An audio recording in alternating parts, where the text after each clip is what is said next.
Consequence Podcast Network.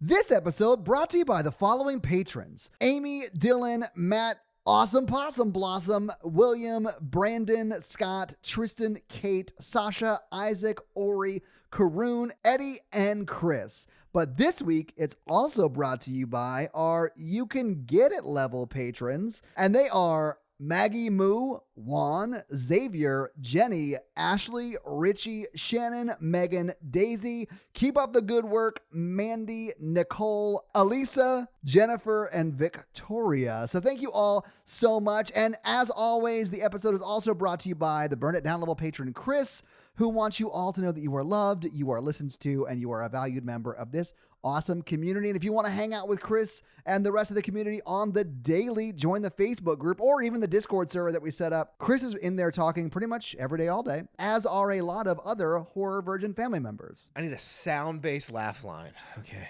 Ooga.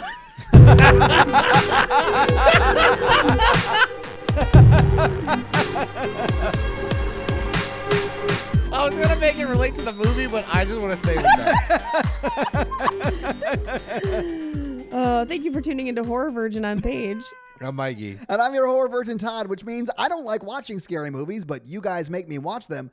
And this week, Mikey made us watch Dark is the Night. And Mikey, I'm assuming you've seen this movie before, right? I did. I saw it in 2014, and I don't know what kind of emotional space I was in, but I really liked it at the time.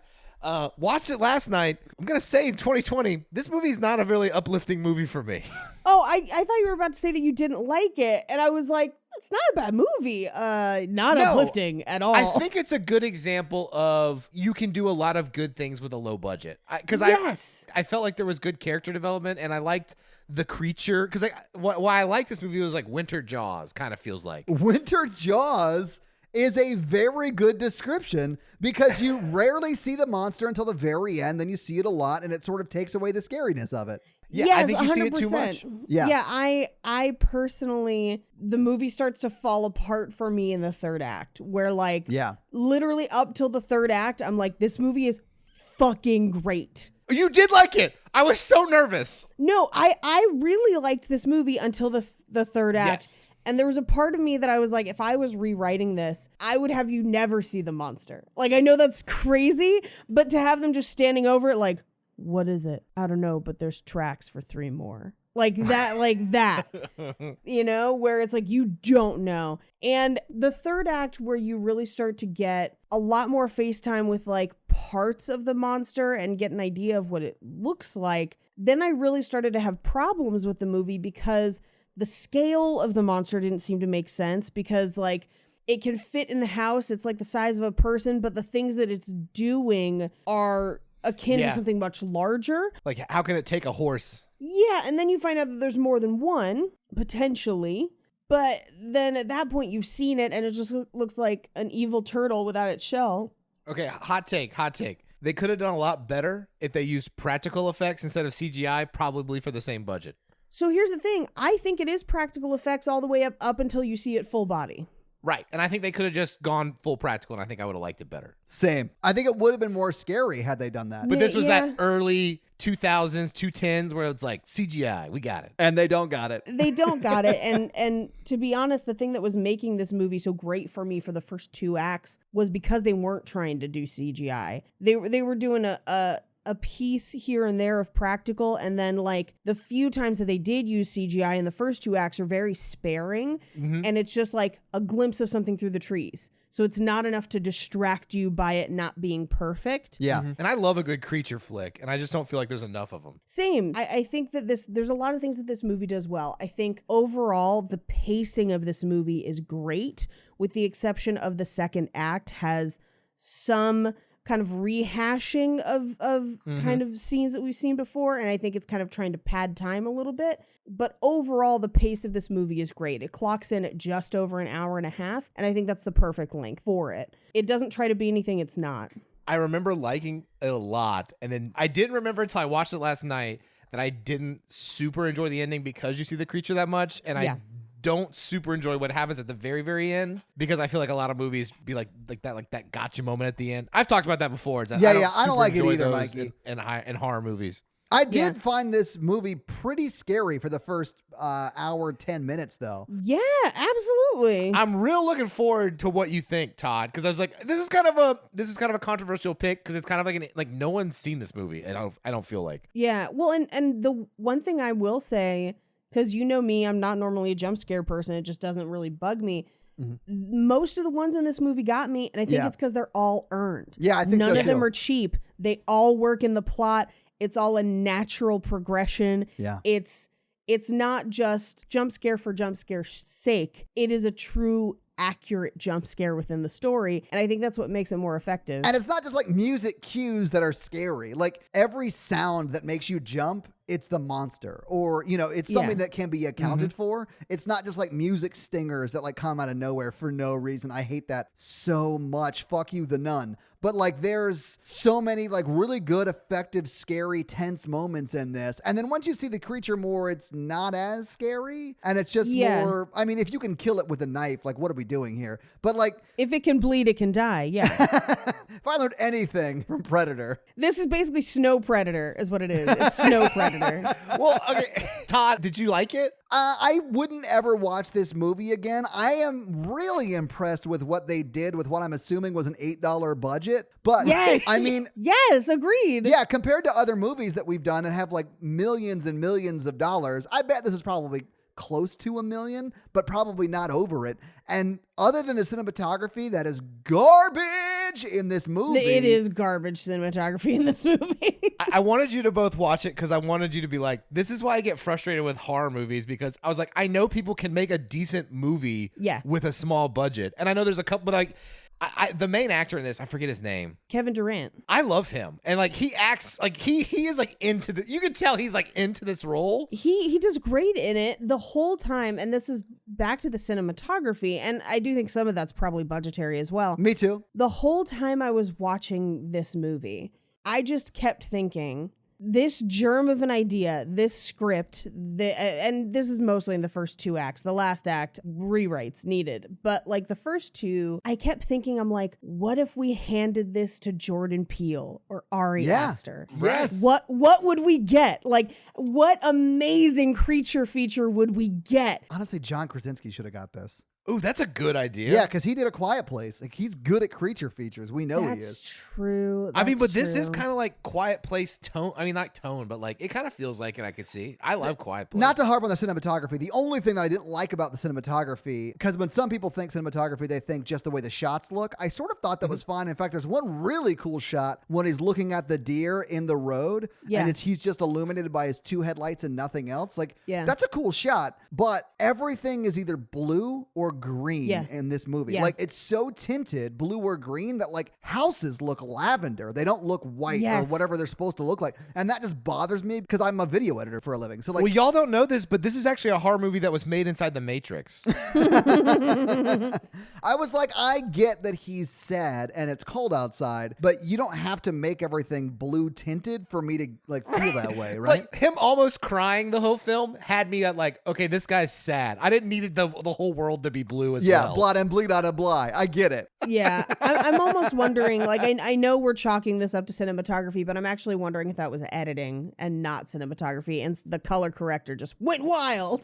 I mean, yeah, but you got to rein that shit in, brother. Yeah. But anyway, let's just get into this fucking movie. Yeah. Let's get into it. So we open on the dark forest with eerie music, and it is like midday, but it is the forest, so it's kind of ominous, even though it's daytime. Yeah. We have a team of loggers who are cutting down trees, using big machines to move logs and saws. If my husband was a scene in a movie, this is what it would be. You see your husband, he's working with Dexter. They're just in there cutting trees down. Yeah, just cutting trees down. All hanging out with Steve Agee for some reason. It is Steve Agee. I was like, does anybody else notice this? I love Steve Agee. So when I saw him, I was like, really? How did you end up in this thing? I know. The one thing about this scene is I would say it's like sensory overload, where it gets louder and louder and it kind of reaches a fever pitch sound wise, and then all the machines just stop. Yeah. And I think that's a great device to instantly be like, something is wrong. Yeah. And I think it works great. So a truck pulls down the lane of the forest to a tree truck. It's a savvy tree truck, But this is where Steve Agee is. Yeah. He's playing the iconic character named Foreman. Well, he's Foreman. the foreman. He is not Foreman. This is not that 70s show's dad. Oh, he's the Foreman. Excuse me. So he's checking people out as they come down from their kind of work spots up in the forest. Yeah. The last truck out says, hey, I think Jesse's crew is still up there. So he tries radioing Jesse a couple times. Nothing's coming in. Nobody's on the walkie-talkie. It's starting to snow. The camera pans over the previous work site that we just saw. Yeah. We see the walkie-talkie on the ground, and it registers what sounds like screams. He drives out to their work site, and Jesse and his crew are nowhere to be found. The walkie-talkie static leads him to Jesse's severed arm. Which looks cool. It did look cool, Mikey. Steve Agee Yeah. immediately gets on the radio and goes, I think that they killed Jesse's crew. Bum, bum, bum, bum. Sometimes I think I just found Jesse's arm. Dun, dun, dun, dun, dun.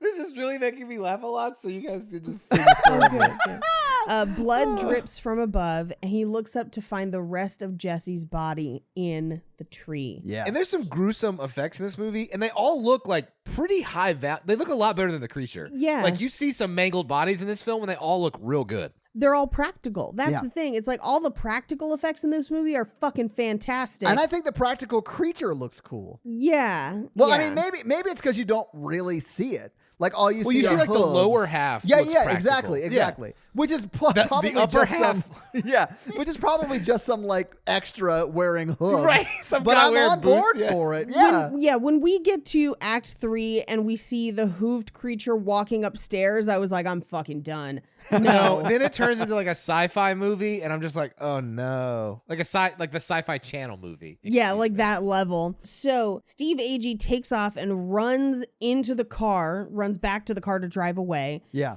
And as he's trying to start the car, whatever it is, because we don't know what it is yet, bursts through the back window and rips him to shreds in the car. Yeah, the blood splatters on the windshield. It looks a cool shot. It's a very cool shot. And this is like 2 minutes into the movie. The movie hits the ground running, and Yeah. I love it. My problem is we've now established that this thing can literally shoot through a car. Well, the back window of a car. Yeah. But still, later it has trouble getting into a barn door or getting through a church door that's just kind of barely locked. And like, there's an inconsistent level of strength for the creature. And it doesn't really make sense until the very end when we reveal that maybe there's a fuck ton of them and we're seeing different ones at different levels of strength. But like, Yeah, but Paige, in my life, there's an inconsistent level of strength for Mikey. just grip harder. Oh, my- gross. Oh, Anyway, God. so blood spatters on the windshield, and this is where we get the opening title of the movie. Yeah. Like, we had barely any credits. We've already killed somebody, multiple people, and now, by the way, the movie As Dark Was the Night. Also, by the way, this is how you start a movie. Yeah. If your movie has 3 minutes of credits, I am checking out. I'm checking my phone. I'm doing whatever I can do to not think about your shitty credits. Yeah, if you have a low budget movie, the best bang for your buck is killing somebody before the opening title. Oh, Like, yeah. You got to have a great cold open. Yes. So we get a title across the screen that says 90 miles south, the town of Maiden Woods. Yeah. And we open on a quiet suburb. We cut to Kevin Durant sitting on a bench in a park crying. It's a real Mikey move. Right. Yeah. And it is, I do want to highlight, it's like a kid's park. Like, Yeah. like a playground. Yeah. That's what makes it a Mikey move, Paige. Yeah. I'll never have killed. That's why you're not allowed at the playground. We cut to him in a car where we reveal that he is the town sheriff. Yeah. Which, if you ever forget he's the sheriff, his beanie tells you throughout the entire movie. He never changes clothes. He wears his uniform the entire, he's Well, like that's Ranger Rick. That's what a uniform is, Paige. I know, but like even when he's at home relaxing, there's a scene where he's at home, the deputy comes to visit, he's not wearing his sheriff's clothes, and then he puts them on for the rest of like the movie. Well, yeah, the deputy came to visit. It's a work meeting, Paige. Yeah. Like, what I are we guess. talking about here? I mean, if you get elected sheriff, I would rub that in people's faces all the time. I would always be like, I am the sheriff. Look at my hat. It says it. All I'm going to say is rubbing your stuff in people's faces is a quick way to not be sheriff anymore. Mikey, I would get a beanie that said deputy and I'd follow you around all the time. Oh, man. Todd, let's just move to a small town and become sheriff and deputy. We'll have plenty of time to podcast. We'll like go around and be like, oh, your horse got away. Haven't you seen the movie Hot Fuzz? And this movie where like the little tiny town is where all the crazy shit happens? Yeah, Mikey. Because you'll move there and think it's all quiet, and then you'll have just people being like, fascism, the greater good, and you know, your whole life changes. Yeah, me and Todd will be like, totally. Yeah, let's You do have it. a perfect bromance. There is no way this plan ends badly. He's vandalizing. Boom. Shoot the kid.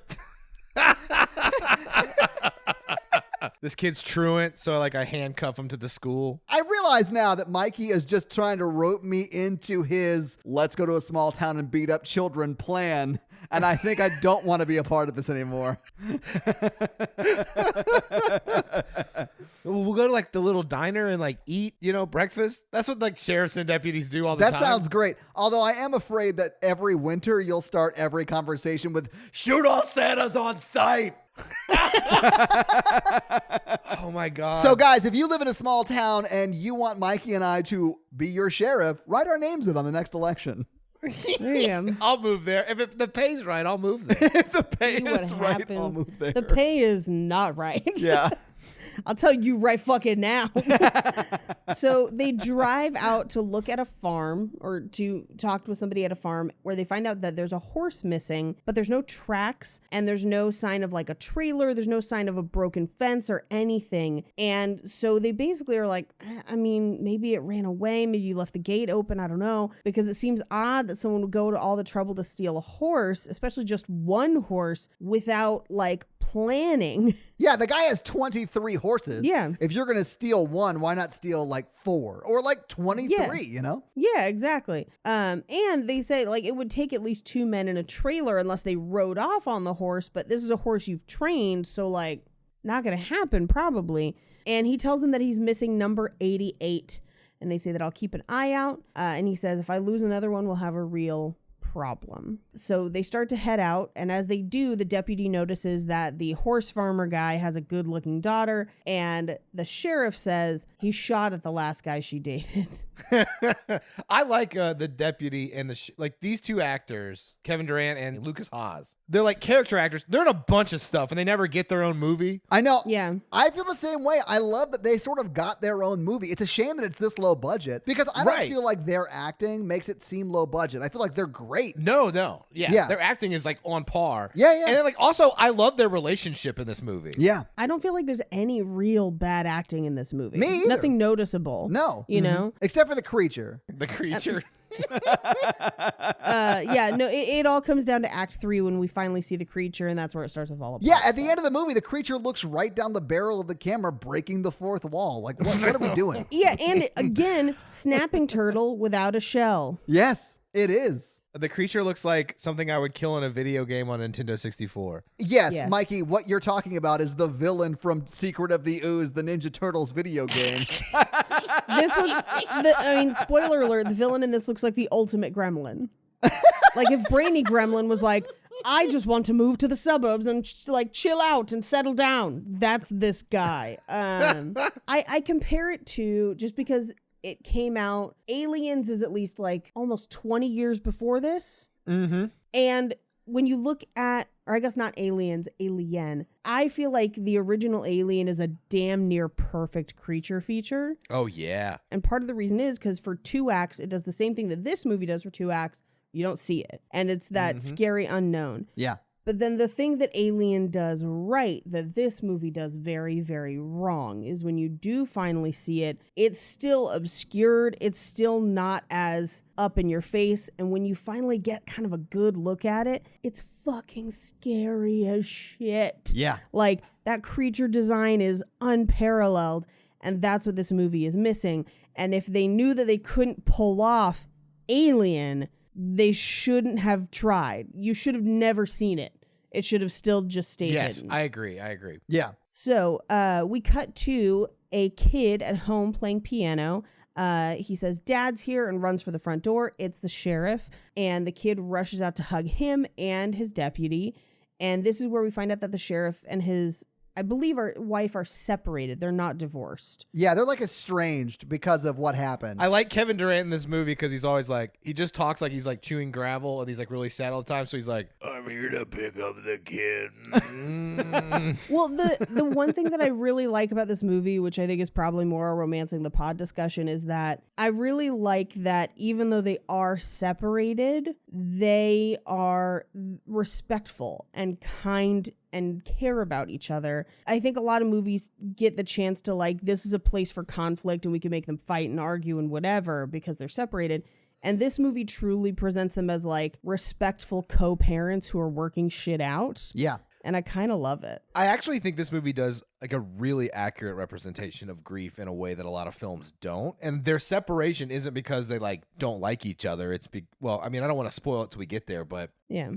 Why they're separated, it all makes kind of sense why they're still kind to each other and all this other stuff. And I think it does a really fairly accurate representation of someone like really processing and like needing space to process that has nothing to do with their partner. Yeah, I mean, we find out that 6 months ago, his son died sort of in his care, and he's real messed up about it. And his wife, who is being supportive-ish, like as much as he will let her be, you know, is still there for him. And like, I fully believe that they die at the end. But like, had they not, then they would have got back together had they not been brutally murdered. Yeah, exactly. So the little kid is asking his deputy about New York. This is how we find out that the deputy is from New York and moved to this small town. And while he's doing that, the sheriff says to his wife, "Hey, your mom's car is gone." And the wife says, "Oh, she went on a bus trip to Florida," which I think was just a convenient way to explain it away so we never meet her mom. Yeah. Because we're going to cover the next week or so and it never comes up. Yeah. Wait, what if the mom had come back at the end with a shotgun and that's who like killed the monster at the end? I would have been on board for that. Yeah. Get away from her, y'all bitches. Yeah, that would have been amazing. Yes. So this is where we find out that they have a parent-teacher conference next week. Yeah. And then she says, "Hey, I've been talking to someone and it's really helped me if you ever want to go together." And he says, "I'm not the one who left Susan." Yeah. So he's not accepting help when it's offered, but... At first, I thought she was telling him she was dating someone else. I thought so too. I did too. I'm glad it wasn't that. And I was like, she wants a threesome? Depends on who the other one is. I mean, yeah. Some therapists are hot, Mikey. Speaking to a therapist right now. Yeah, do you know any? Oh, no, I was talking about Mikey. I've dated plenty. It's terrifying. Sorry, it was an opening. And Come on in. Pile on. The Facebook group knows that you guys pick on me. Oh, yeah. You're the one that gets picked on. Look, you wear layers. That's the one thing we have on you. I'm only wearing one layer. I'm not even wearing my necklace right now. Yeah, I was like to say, like, what's wrong with your new house? It's well insulated. Yeah. Did the rest of the layers not make it through the move yet, or did they not unpacked? There's a hold up in the clothes department. Oh no, I was right. I don't No. like this at all. No, there's not. I was wearing a shirt, a hoodie, and a jacket earlier today. so they go back to the sheriff's house. He's trying to cook, and it's not going well. No, because he's like a single dad. I mean, he's not single, but like he's figuring it out. Like I was raised more or less from like 13 to adulthood by a single dad who sort of cared about figuring it out. But we had a lot of like Hamburger Helper and Kraft macaroni and cheese. That's just good. I mean, yeah, I would eat that right now, and I'm no longer as poor as I was then. But his son asks, "When can mom come home?" And he basically tries to explain in a very kind way, like, "Hey, we're trying to figure some stuff out, and she's going to stay with grandma for a while because she chose to. She can come home whenever she wants, and we're both going to kind of figure our stuff out." Yeah. So the little boy asks, "Is it because of Tim?" And he says, "No, of course not." Although we will find out later in the movie, it is very much because of Tim. Yeah. So, but it's not anything that Tim has done lately. Yeah, well, it's what he didn't do, which was swim. Oh. Keep living. Oh man, I'm so sorry.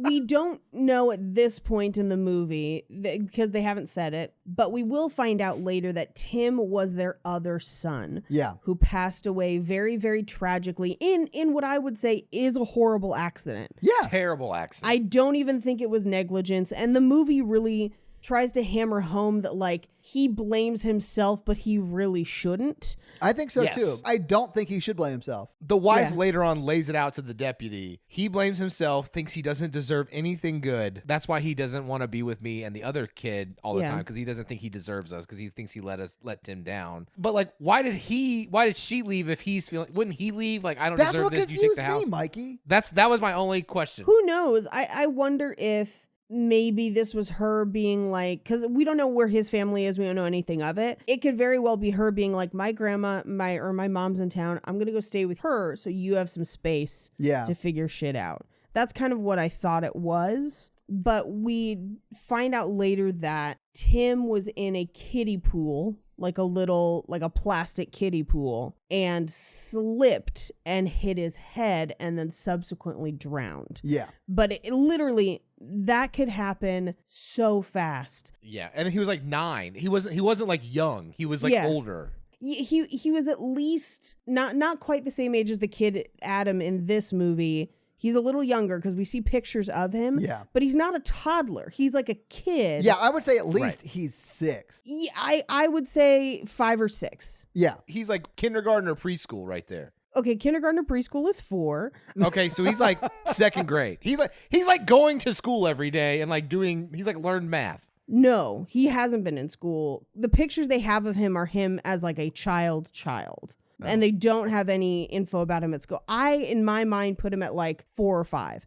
Like Okay. that cusp Okay. of like maybe he's in preschool, but he's not like a full-blown elementary school kid yet. Sure. And yeah, so he slipped and hit his head, and you could drown in like 2 minutes. Yeah. You can drown, Like- real quick in an inch of water. So In yeah. an inch of water. And so I think this is a case of the dad being like, hold on, I'm going to go get a Diet Coke or whatever. And literally comes back seconds later and it's too late. Yeah. It is incredibly tragic. It's so terrible.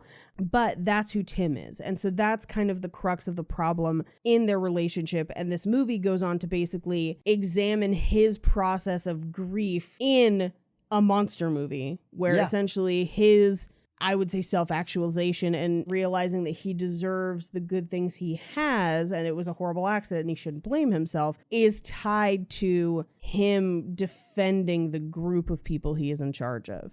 Yes. And, ultimately failing. Oh, If yeah. the end of this movie is to be believed. Right, Yeah. like he's lost faith in his role as a protector, as a father, Right. and then has to step up as the protector of the town, and then like it all comes together at the end when he like reconciles those two roles. Right. So the kid asked, is it about Tim? He says no. And then as they're talking, his son says, it kind of like looks off into like the middle distance and he says, are you all right? And his son says, someone's in the backyard in the trees, which is terrifying. Yes. But he goes outside. Why? Why would you ever go outside? Like, that's so dumb. Well, first he looks through the windows and he's like, I don't see anybody. Do you want me to go check? And the kid's like, yes, take your gun. And he doesn't. He just goes back there, waves a flashlight around, and he calls out because he thinks it's a person, I think. Yeah. I mean, you wouldn't think it was a creature at this point. No, and that's another thing I think this movie does great is everyone has rational reactions. Same. Mm-hmm. I agree. Like, people fully do not believe it's a creature until it is undeniably a creature, and then everyone believes it's a creature where Yeah. they do normal person things. So he hears noises, he kind of turns, he hears something in the trees, he kind of shrugs it off as nothing. It's probably an animal. They live very close to the woods, so Yeah. that is natural. Absolutely. He puts his son to bed, and as he's putting him to bed, he picks up a toy dinosaur to set it on the nightstand, and he sees the other empty bed, which we, at this point, assume is Tim's bed. Yeah, I really do like that this movie does a pretty decent job of showing you, not telling you. Because it doesn't Yeah. really tell you that Tim is like the son that passed away. But like in this moment, Tim was that little boy's brother. Tim died recently. Yeah. We cut to the next day and we get a shot of totem poles. And this is one of multiple shots that we get throughout the film. And there's an established native reservation near where this movie is taking place. I have some notes and fun facts about it, but this movie seems to very strongly, at least until the very end when we see the creature, really suggest that the monster is potentially a Wendigo. Yes. If you're a hardcore monster person and have read up on Wendigos, Wendigos occasionally masquerade as people. Yes. They're skinwalkers. I'm so glad you brought this up, Paige, because I have a better ending of this movie that's still as dark. Is it the fact that the deputy is a Wendigo and has been killing people the whole time, and that's why he came from New York and has no backstory? No, but that's also really good, Paige. Jesus. Like, thank you. Is it that Tim is a Wendigo and isn't dead, and that's why he uses the present tense, and that's why we've been seeing him around the town? No, yeah, but I mean, that's also really good. Stop it. Let me get mine out. See, people need to make the movies I suggest. I agree, Paige. Honestly, you and I could make that movie for this budget. You mean like when the kiddie pool was a Wendigo?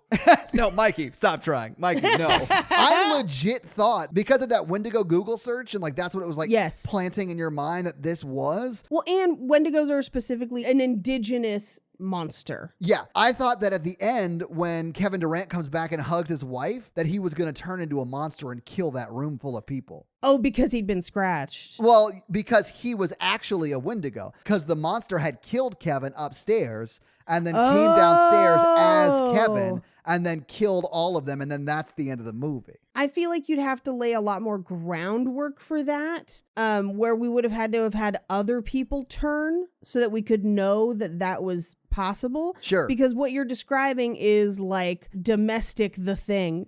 Like The Thing on American soil. That's what you're describing. And I'm here for it. Yeah. But I do think you'd have to pepper it in more. We'd have to get more of the Wendigo legend. Yeah. Now, you want to go real dark. Here's Darkest Timeline version of this movie. Yeah, I'm ready. Darkest Timeline. Tim is alive. The wife is dead. Go with me on this. Okay. She died in childbirth. If you know Wendigos, part of the reason, there's a lot of different alleged stories about it. One that gets kind of bandied about a lot is the idea if you kill a family member, you can take on their appearance, but you need to eat flesh. Yeah. The wife is dead. Tim's alive. The movie continues as normal. And at the very end, we find out it has been Tim this whole time because he killed his mother in childbirth because she died giving birth to him. Oh, like if she wasn't in the movie? That's pretty cool. And now you have to decide, what do you do with a literal child who is a mass murderer? I like it. This has been Paige's Monster Corner. You're welcome. I like all these ideas. But what if the fruity cereal was the Wendigo? Mikey, no, stop. Paige's eyes are the best right now. She's giving you some side eye. Is this how Count Chocula became a vampire? He died, and now his kid is this fruity cereal. Have you guys not ever had Wendigo Wheaties? I mean, I've had a lot of bag cereal in my day. I have not always been as flush with cash as I am now in my 1-bedroom apartment in a bad neighborhood, but no, I can't say that I have. They turn into whatever cereal you've had before. It's a lot like the food in the movie Hook. It can be whatever you want as long as you imagine hard enough. You're doing it, Peter. Oh, you mean our COVID relief plan? But we should when to stop talking about it, move it back into this movie. We cut to the next day where the sheriff is getting dressed. He's trying to pull his shit together emotionally. I hated when we saw his balls because it was blue, so he had blue balls. I'm sorry, for a hot second I was like, did I miss dicks in this movie? I am slipping on the job. Anyway, so his partner shows up at the house because the door was unlocked. This is where he basically has breakfast laid out and he's got like good cereal and fruity cereal. Yeah. That's all marshmallows. And so he chooses the healthy cereal for his son. But this, I think, is just here to be like, he is trying his best. He's really trying to make sure his son is doing okay. He cares about him a lot. His deputy says, well, have you been outside? They go outside and there are huge footprints all around his house. And they kind of look like hoof prints from a horse, but the spacing is wrong. It's clearly somebody who's walking one foot in front of the other, like on two legs. Yeah. So they follow the steps to the window where the kids saw somebody at the window last night. And he says, oh my God, he was looking through my window. And the deputy says, he was looking through everybody's windows. The footprints are all over town. Yeah. So they walk out into the street and people are coming out of their houses and there's tracks literally all over. Yeah, it's cool. It's pretty cool.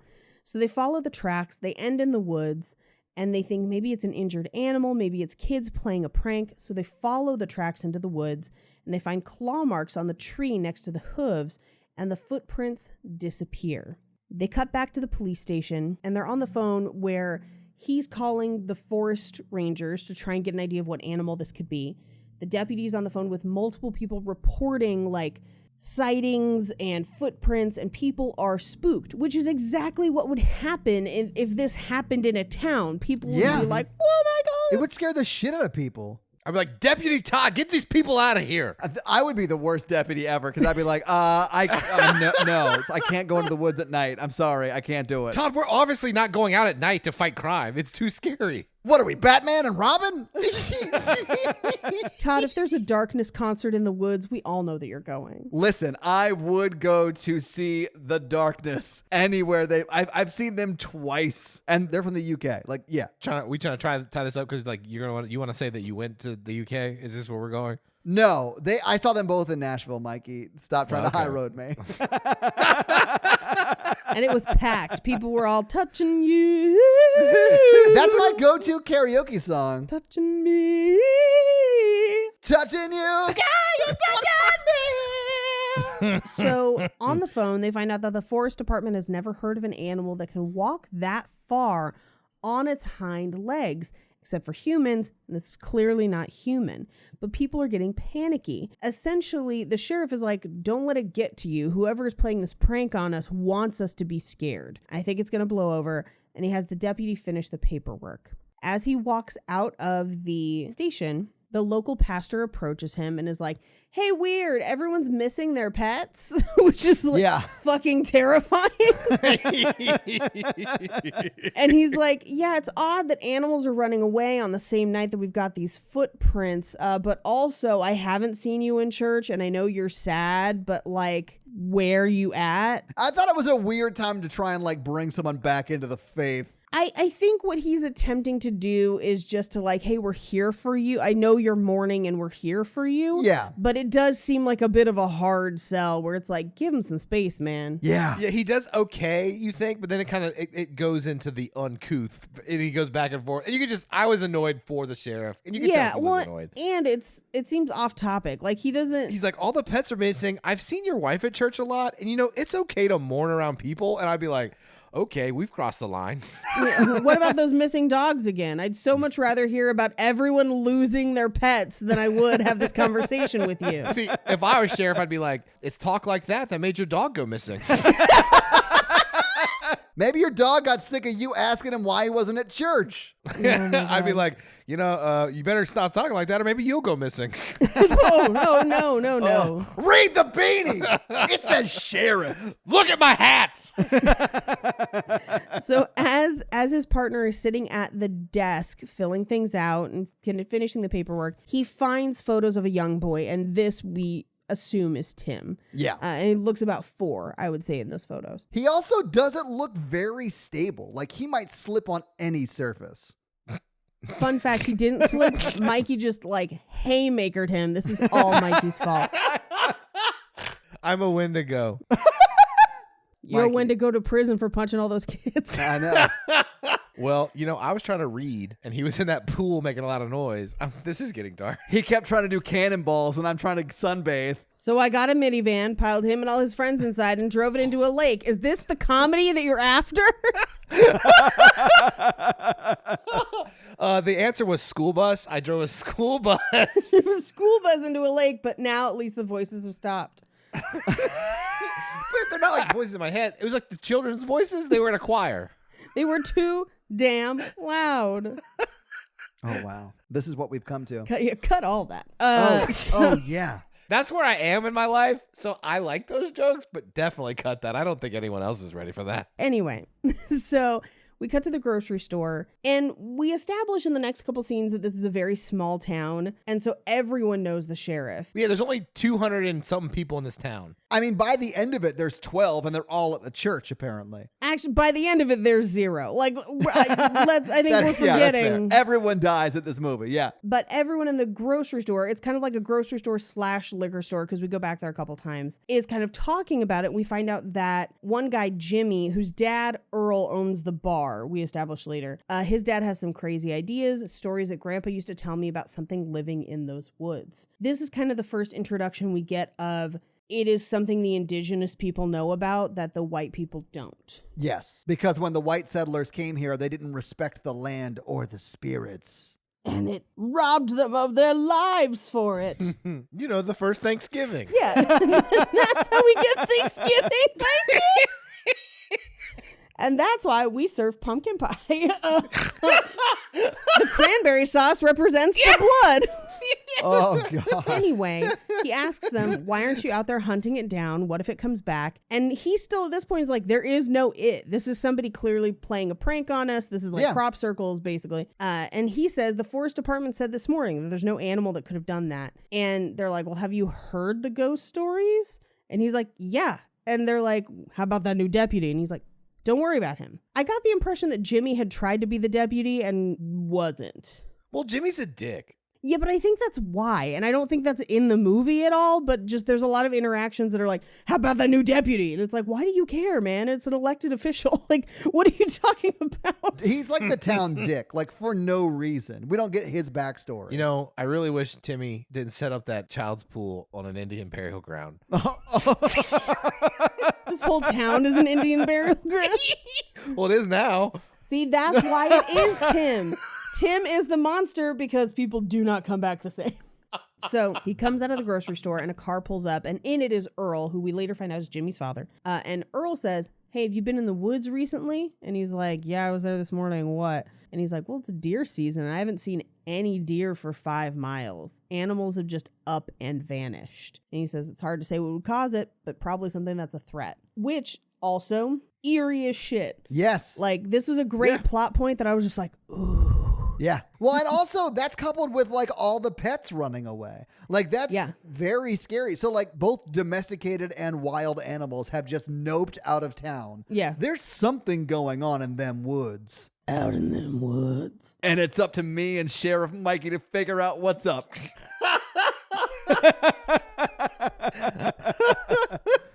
Oh.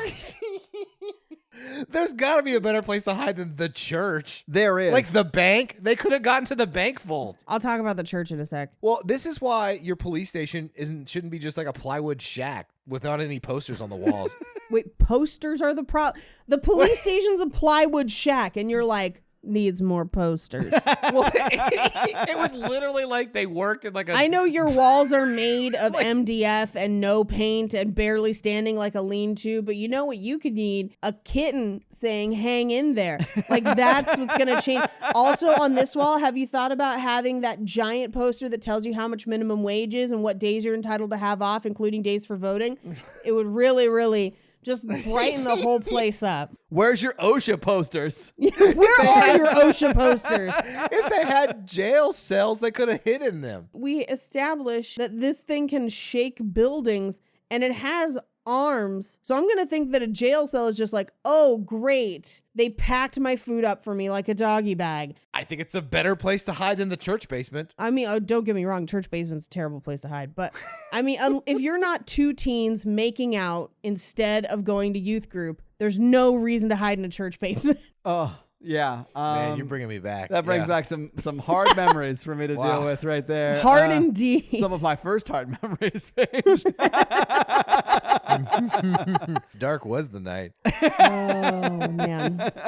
I once stole a parade float from our church basement and threw it in a person's yard. Why did your church have parade floats? What? Well, we had like a parade every year in town for like the Founders Day, and the churches all made it, and we had like a 12-foot globe, paper mache globe. How big is this basement? It was big. It was a big church. It was a big town. It wasn't this town. It was a big town. We had at least 7 deputies. It's outside of Atlanta. It was like a big town. But anyway, so I stole this giant globe from the church. You know, mistake number one. Stealing from God? Yes. Like he wasn't doing anything with the paper mache globe. Yeah, God does not care about a paper mache globe. Wait.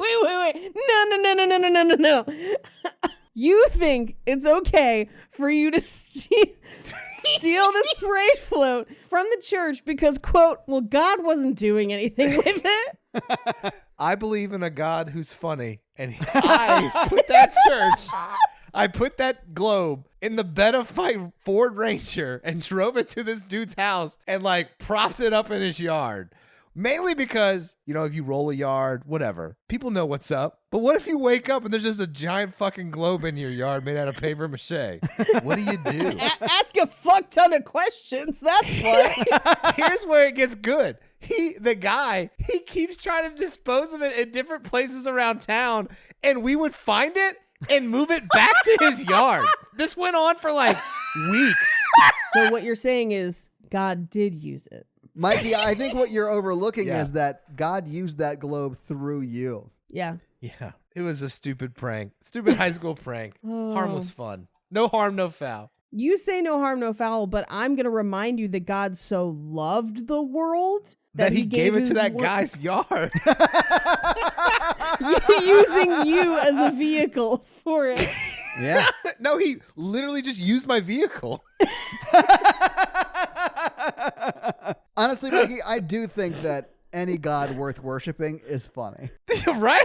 And I think that if there is like a St. Peter situation, like where you get judged whether you can get into heaven or hell, you're going to get a high five and a welcome. Or a high five and like, good try at least. Like our friends would be like, hey, we saw the globe in the ditch over on like 6th Avenue. I'd be like, oh, okay, we'll go get it tonight.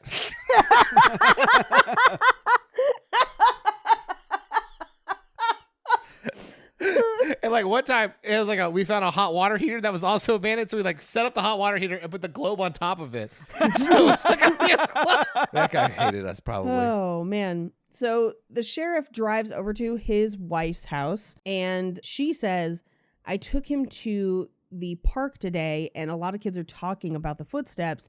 They're saying it's the devil, and it really scared him because it's been 6 months. His brother's dead. He's not in a good place, and he really didn't need to hear a lot about the devil today, basically. Yeah. So we cut to him driving his son home that night, and his son yells, "Stop, there's something out there." That scared me. That jump really got me. Oh, yeah, this is a good one. This does something that I think Conjuring 2 did as well, where it's like, it's not going to be that, and then it heightens. Yeah. Where it's like it scares you once, and then it scares you with a heightened scare that makes sense in the world. But so he basically is like, enough, there's nothing out there. And as he's saying it, we see just a flash of it running across the street. We don't see what it is. Not enough to get details, but there is something out there. Yeah. And he says, stay here and lock the doors. And he goes out and he sees something in the trees and he runs after it, which like... So dumb. Why would you do that? You're going to follow a creature into the woods? That's where he thinks it's a person. He does. Into the woods to kill this guy who might be hooved and can definitely climb. How dare you bring Sondheim into this? He runs into the woods and he calls after the monster as if it's like a teenager. He still thinks it's somebody pranking. Yeah. As he does it, he finds the horse harness, the number 88 one, in the trees. And he comes back to the car with it, and Adam is gone. And he runs to the house where thankfully the kid is in the house. But like, holy shit, that scared the shit out of me. Oh, yeah, me he too. panicked. I was like, why the fuck did he get out of the truck or whatever, the Jeep or whatever? Yeah. And then I realized that they were in his driveway. Like, Yeah. I'm like, oh, okay. He just went inside. I guess that makes sense. Well, he went to hide in the house, but that just means that the thing that ran in front of their car is in the woods behind their house and ate a deer or ate like a horse there. Yeah. It's terrifying. It's like having a giant globe on your lawn. You can't ignore that. So he basically says to his son, like, I won't let anything happen to you. I'm going to protect you. And we cut to the deputy at the bar. Now, this was kind of confusing because he does drink in this scene. And we establish later that he's in treatment. No, I think he stops drinking because of the creature. You think so? Yeah. That makes a little more sense. So he's drinking with the bartender and he's talking about the tracks, and the bartender basically tells him the story of the thing that lives in the woods. He says that his grandmother was indigenous and that she told stories about the woods and the spirits and the trees, and the white man didn't respect the land or the spirits, so they attacked them, and that people have gone missing and sometimes they find them in trees. And he says that he believes it enough to keep his door locked. And I'm just going to soapbox for a second. Always keep your door locked. Lock your doors. Why wouldn't you lock your doors? That's why doors come with locks. Lock your doors. Oh, yeah. Like, why would you not lock the door to your house? There are some people that don't. And it's definitely a cultural thing where I grew up in a place where you always lock your doors ever. I've never lived in a place where you could get away with not locking your doors. But if you did, it would be this town, which has like 200 people in it. Yeah, sure. But if you got a lock, use it. Why should you have a door unlocked? Why would you choose to live that way? I don't know. Exactly. Richard Chase, the vampire serial killer, killed a bunch of people just by walking into their doors because their doors were unlocked. Yeah, because he thought it was them inviting him in, right? Or something like that. Lock your damn doors. So in the same scene where they're drinking, he sees the horse farmer's daughter at the bar, and he kind of looks across the bar at her. They have like a thing. We cut to the next day at the parent-teacher conference. This is one of my favorite scenes. I love it so much, Mikey. Yeah, it's so great. I love it too. The sheriff and his wife are there, and they're there because apparently Adam keeps saying the word pecker all the time, and he's not using it correctly, which is even funnier. But now all the kids are saying it, and they're kind of laughing at it. And she's like, well, I'm sorry you're not taking this so serious. And I'm like... She writes it down. That's what got me the most, Mikey. Yeah. Like, when she grabbed that pen and, like, the piece of paper, I was like, oh, damn, she's writing the N-word. Like, there's... And then she or the F word, yeah. Yeah. There's no other word the teacher wouldn't say just aloud to other parents. And she slides it over, and the parents start giggling, and she's like, do you think this is funny? Is this how you raise your children? But I mean, in that situation, Mikey, if it was you and me in that parent-teacher conference, our adopted child had said a bad word, it could have been the F word, and I'm going to giggle because that shit is funny. A child cussing and then that kind of catching on like coronavirus and making other kids cuss, that to me is hilarious. I would agree that, yes, I'm sorry it happened. We'll address it at home. But, like, I'm laughing at that. It reminded me of the League episode where they go to a parent-teacher conference and they're like, Ellie's been telling people to, quote, take a ride on her suck stick. Yeah. Yes. The teacher tells them that Adam, the kid, is still referring to Tim in the present tense. Yeah. And this is where Adam's mom, the sheriff's wife, goes fucking off. I loved it. I liked it too. I loved it. I have in my notes, I was like, okay, she kind of slaps. Like, I love her. Because she's basically like, it's been 6 fucking months and he is a fucking kid and he is processing the grief. You will not tell us how to raise our kid. He's going to process it. It's going to be fine. And fuck you. And I was just like, oh my God, yes. Like, which, Mikey, mental health perspective, is this something to be worried about? No. Is Tim a Wendigo? I mean, it's obvious that the brother murdered Tim while his parents weren't looking, but no, when it comes to grief, he is still his brother. Yeah. And he will always be his brother. Yeah. Yeah. And his memories will always live on. And he's a child. Like, the concept of death is hard for adults to understand, much less children. And I think that teacher's a super big, terrible, we should have watched her die. There you go.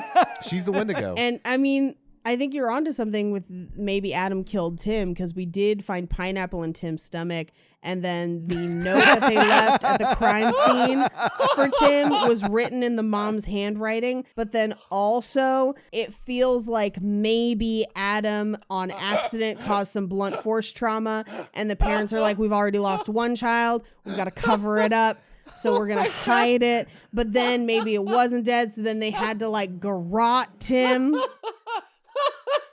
That was a deep cut true crime joke for you guys. Oh my God. Yes. Oh my God. That was the John Benet Ramsey case. Oh my God. Like 7 people are going to really laugh at that, and I'm here for it. Oh, anyway, so they basically come out of the parent-teacher conference, and his wife has just screamed at this lady and is like, ah!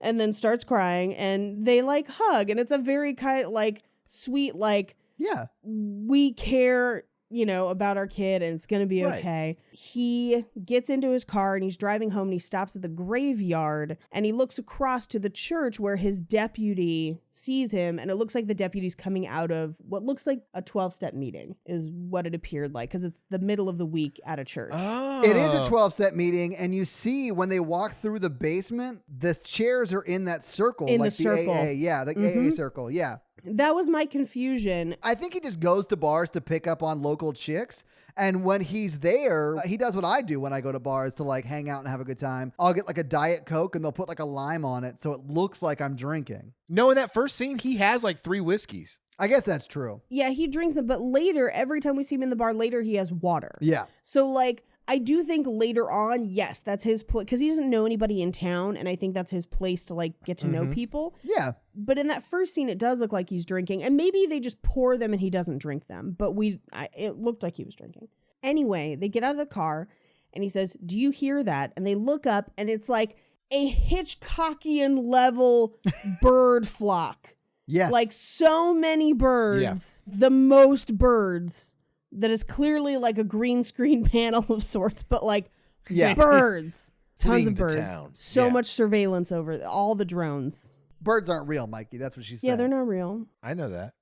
They're Wendigos. No, they're drones. They're government drones. They're government drones. We got to replace the batteries, and that's when COVID will be over.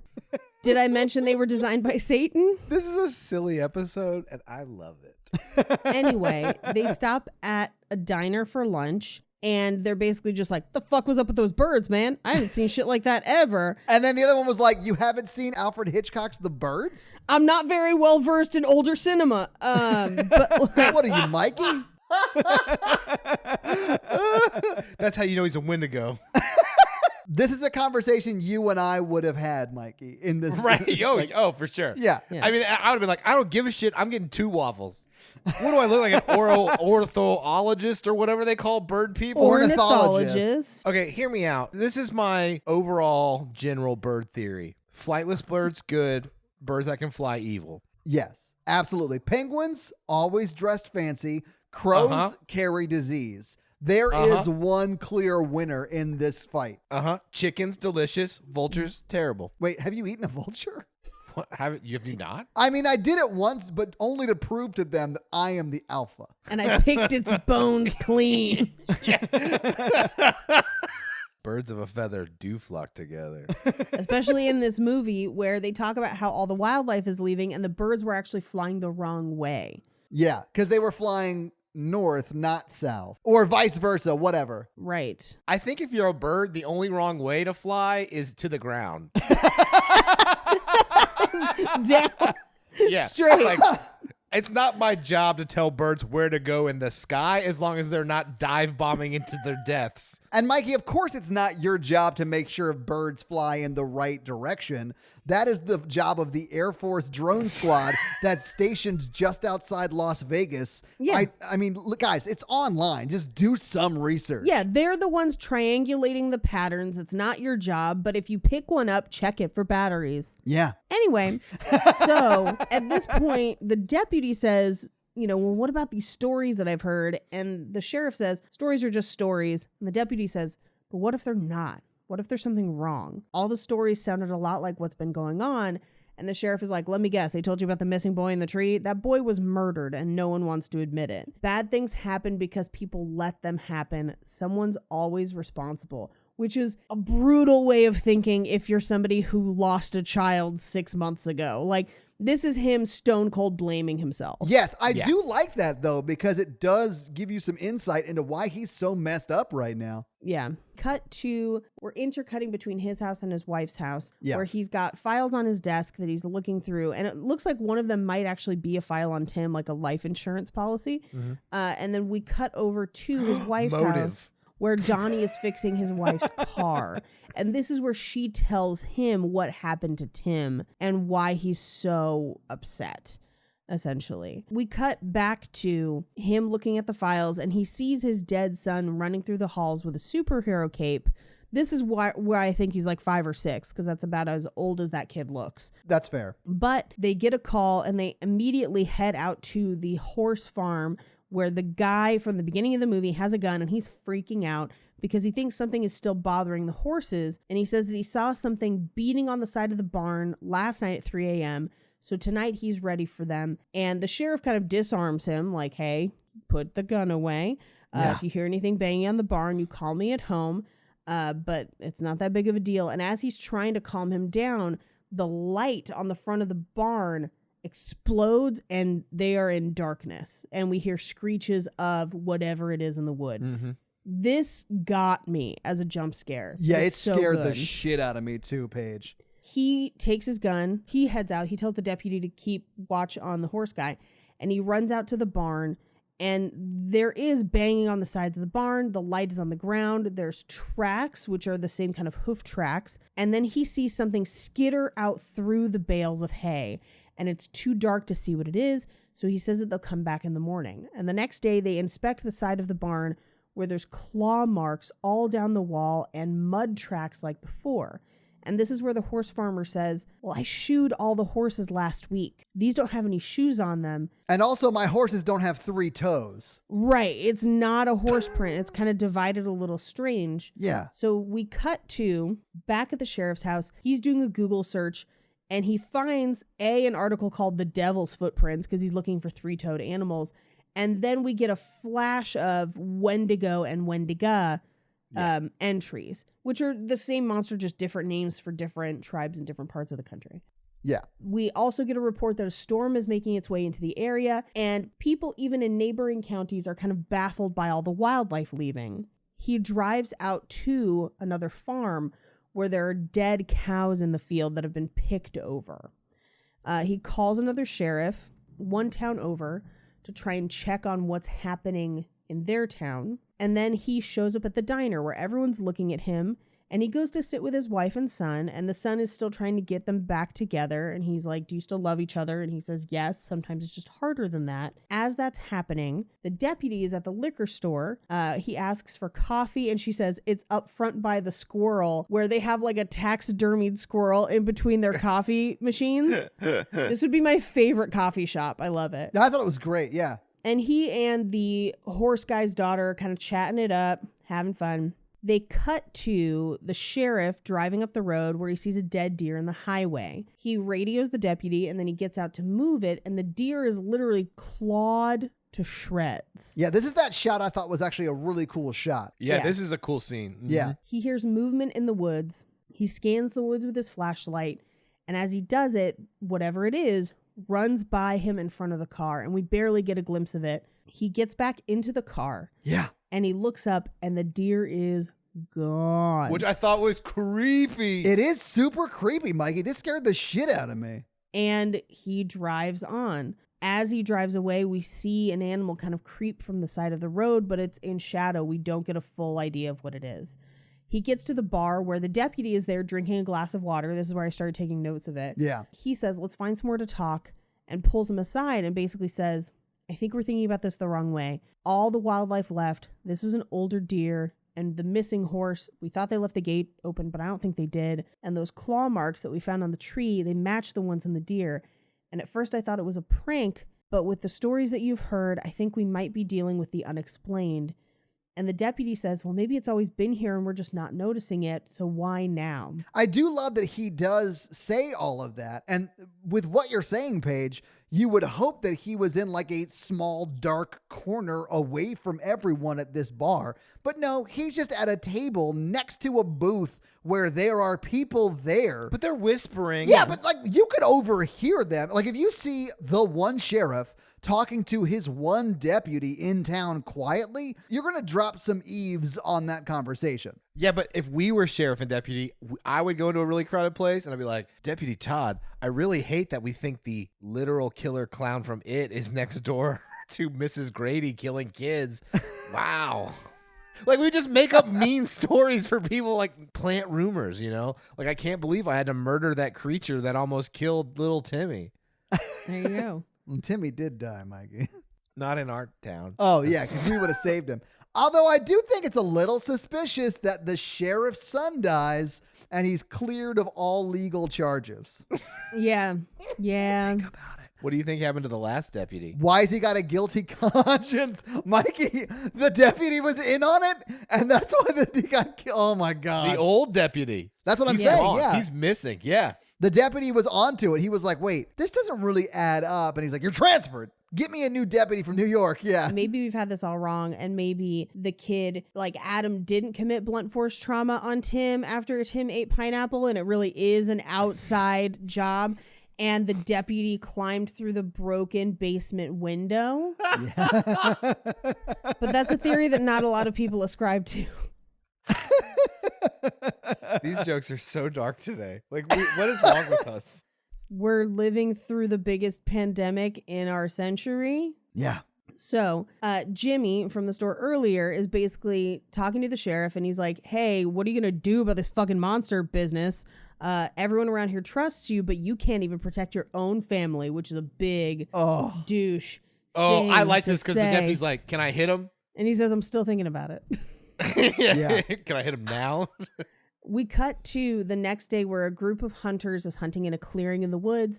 They hear something in the trees, and it's fast, and it attacks the hunters. Wait, Paige, is it fast, or are there more than one of them? Because I thought it was just fast, and then at the end, the reveal at the end, I was like, oh, that could have been just like two creatures, you know? Yeah. Well, and I think it's one of those things where it disguises itself so well. It hides in the trees. It's got its cloaking device and its heat-seeking lasers, and it killed those Marines. It's got mandibles. It's got And the deadliest mandibles. weapon of it all, the kiddie pool. I was gonna say that's why this is Snow Predator. But much like Predator, where they're like there's multiples of them and he's just fast, this is the opposite, where I think there were multiples and they're interpreting it as the same one and it's fast because they don't get a good glimpse. That's what I thought too after the reveal. Yeah. Like with the tracks, they're like sand people. They like they walk in a single file. They walk in single file to hide their numbers.